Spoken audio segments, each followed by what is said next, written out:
He knew Julian was cheated at the beginning, that there was an intention to kidnap him and take him to the United States.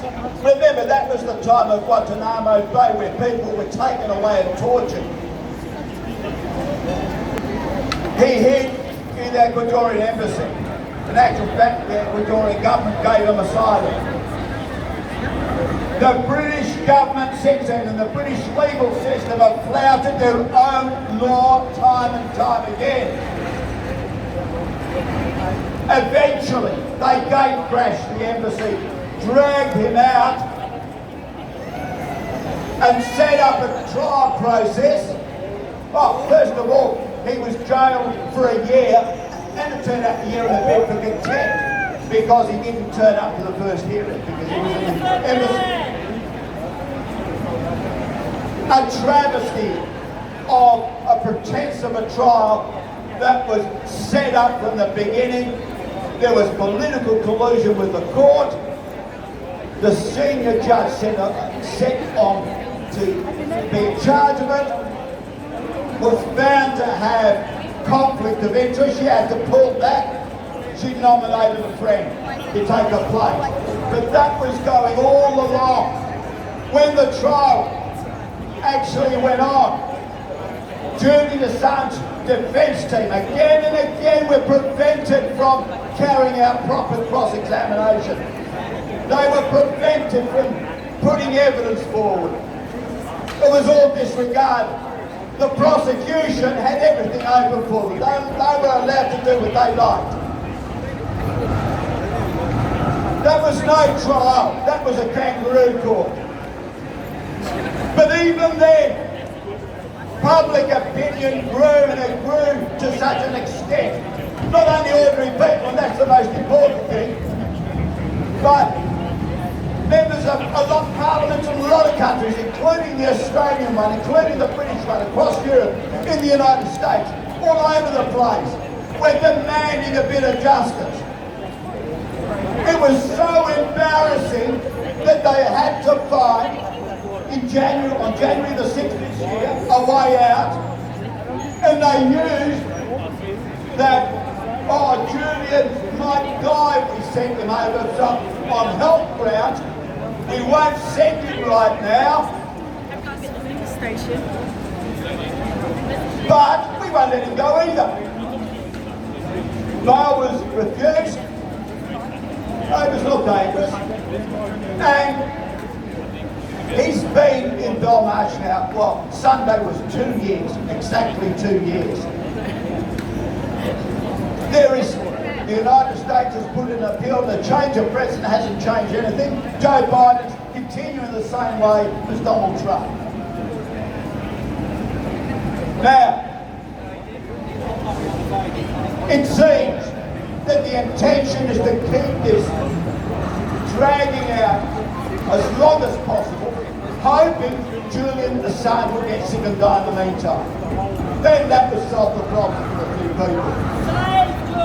But we're not going to let it happen. What we're doing here is happening around Australia. It's happening around the world. Day in, day out, people are getting in front of railway stations, going to other places, and being Julian's mouthpiece. We speak for him. We know that he and his family are determined to keep on fighting. We know that Julian has the courage. He's proved that beyond doubt.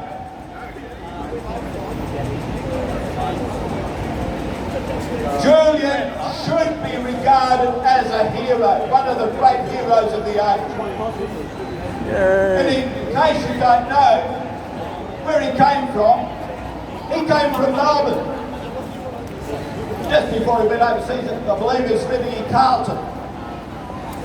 Have you got more of these handy? Absolutely, plenty more.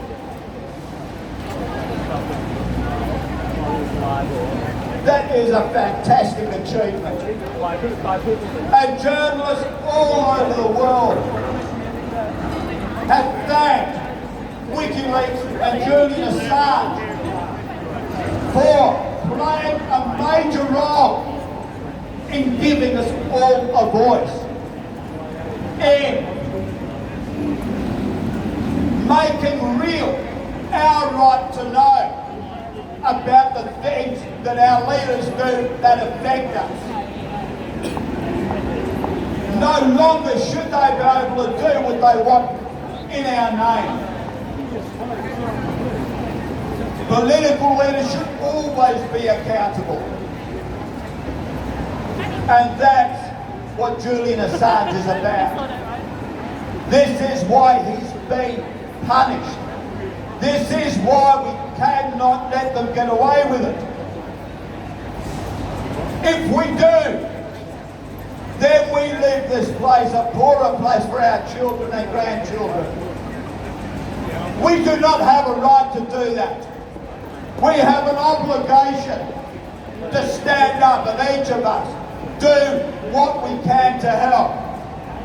Our freedom is at stake at the end of the day. But it's all right. Sometimes it's more comfortable to just rush home, put your feet up, have a titty, have something to eat. But there are also those times where we must move a little bit out of our comfort zone and actually say something. Because those who remain silent become accomplices. So again, we're asking you to give Julian support.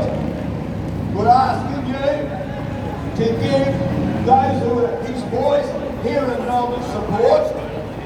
And we're asking you, if you have a moment to contribute something, join us. Be part of this campaign. But if you come here, there are people who can talk to you. If you want to have a chat, you want to ask a question. But we also have a video.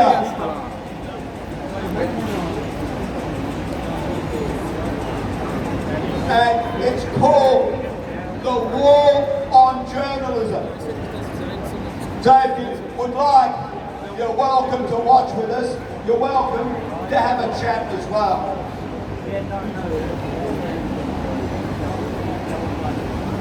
Hey, that was great. Could you sort of mention that, could you also get some letters that are being handed out and think of distributing them yourselves? Could you just add that? Just briefly add that. Thank you, John. Thank you. Thank you, John. I've also been remembered, I've been reminded, I should say, for my English. There are some flyers, little things to hand out with a bit of information. You're quite welcome to have one. You're quite welcome to take a couple more to give to your friends and give to your family members. Take them home and spread the word around.